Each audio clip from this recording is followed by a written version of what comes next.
आज की कहानी कह लीजिए या फिर बायोग्राफी। आज मैं आपके लिए लेके आया हूँ एक ऐसे महान व्यक्ति की कहानी जिन्होंने विश्व भर में हमारे देश का नाम ऊंचा किया और विश्व आज भी उनके किए गए महान कामों को याद करता है। 22 दिसंबर को इनके जन्म दिवस पर नेशनल मैथमेटिक्स डे भी मनाया जाता है। दोस्तों, हम बात कर रहे हैं भारत के महान गणितज्ञ सर श्रीनिवास रामानुजन की। श्रीनिवास रामानुजन का जन्म मात्र 33 वर्षों का रहा, लेकिन इतने कम समय में इन्होंने गणित में 3500 से अधिक गणितीय सूत्र दिए थे, जिनको हम इक्वेशंस या फॉर्मूलाज भी कह सकते हैं। ये बात है ब्रिटिश इंडिया के समय की, जब एक रूढ़िवादी परिवार में एक महान गणितज्ञ ने जन्म लिया। 22 दिसंबर 1887 को भारत के कोयम्बटूर के इरोड नाम के गांव में रामानुजन का जन्म हुआ। इनकी माता का नाम कोमल तम्मल और इनके पिता का नाम श्रीनिवास अयंगर था। इनका बचपन मुख्यतः कुंभकोणम में बीता था, जो कि अपने प्राचीन मंदिरों के लिए जाना जाता है।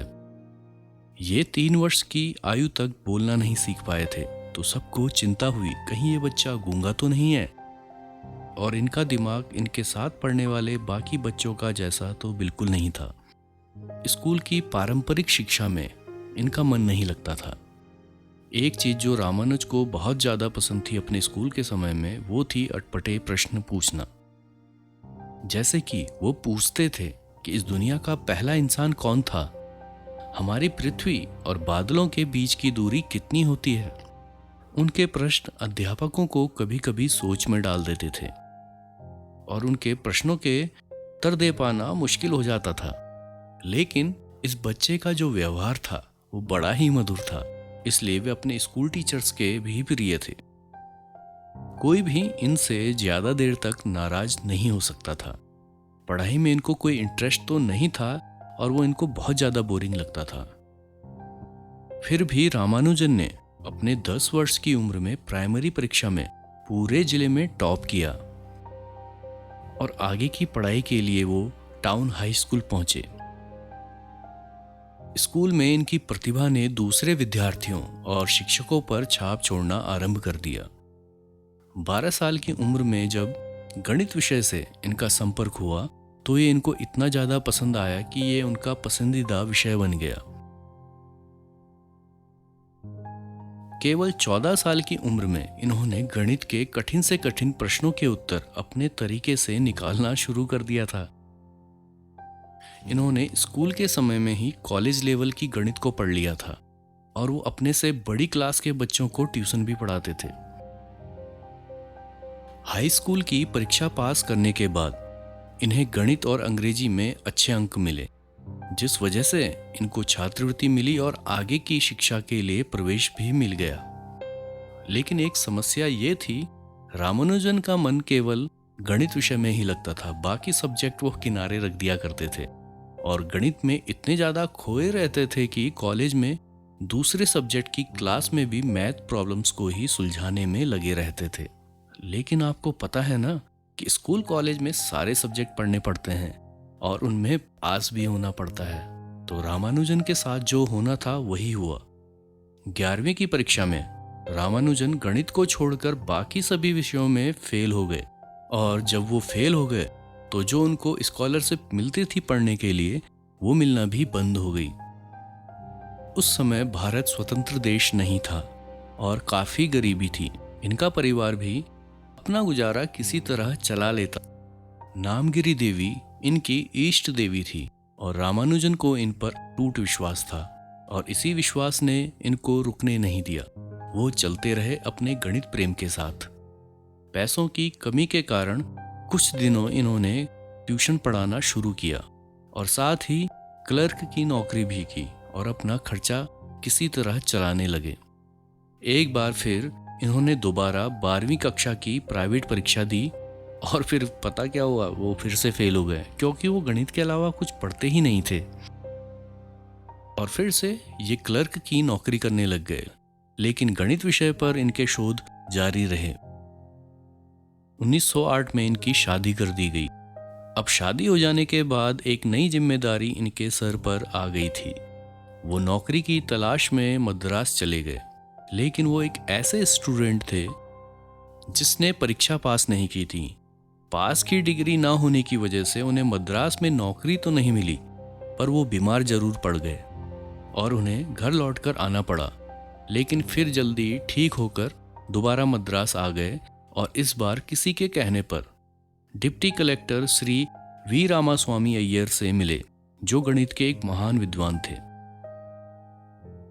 उन्होंने तुरंत ही रामानुजन की प्रतिभा को पहचान लिया और हर महीने 25 रुपए स्कॉलरशिप की व्यवस्था कर दी। रामानुजन ने 25 रुपए स्कॉलरशिप की सहायता से 1 साल तक मद्रास में रहकर गणित विषय पर शोध किया। इनका पहला शोध प्रकाशित हुआ जिसका नाम था बर्नौली संख्याओं के कुछ गुण, जो journal of Indian mathematics society में प्रकाशित हुआ। इस दौरान वो मद्रास पोर्ट ट्रस्ट में क्लर्क की नौकरी कर रहे थे और साथ में अपने शोध में भी लगे हुए थे। उस समय लंदन में एक विश्व प्रसिद्ध गणितज्ञ हुआ करते थे जिनका नाम था प्रोफेसर हार्डी।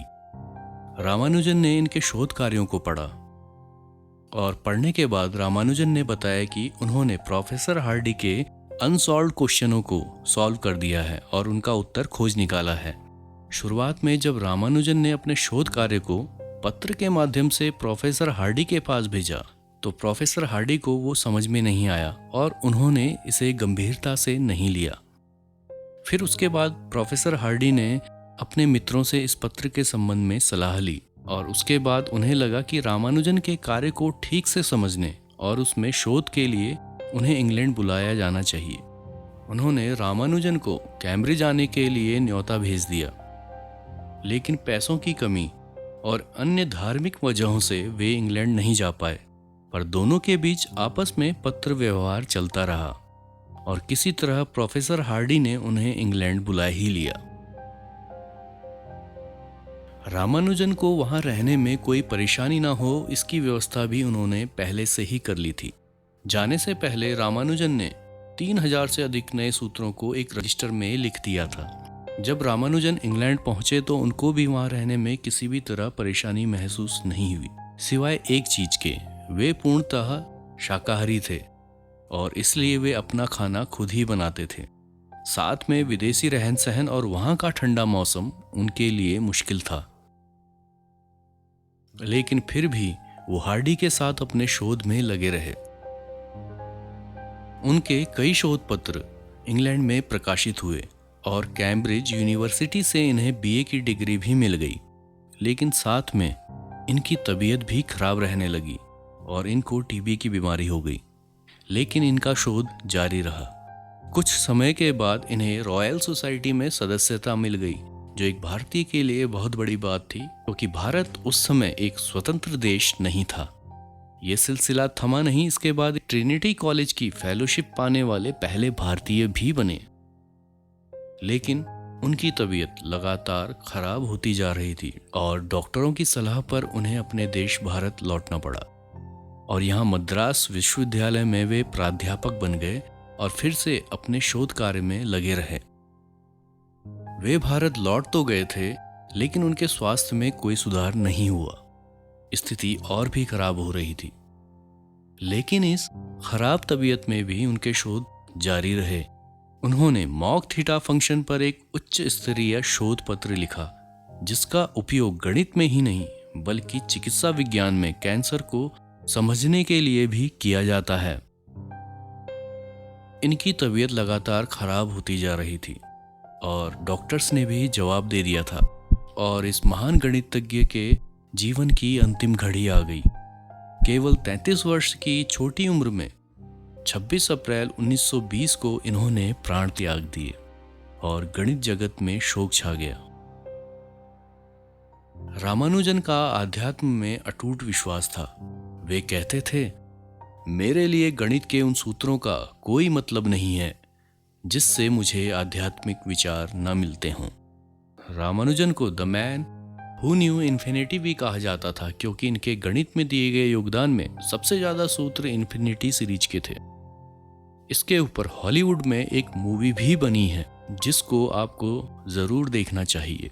सर रामानुजन का पुराना रजिस्टर जो 1976 में ट्रिनिटी कॉलेज की लाइब्रेरी में मिला था, जिसमें लगभग 100 पन्ने हैं, लेकिन उसमें लिखे गए गणित के समीकरण इक्वेशंस वैज्ञानिकों के लिए आज भी पहेली बने हुए हैं।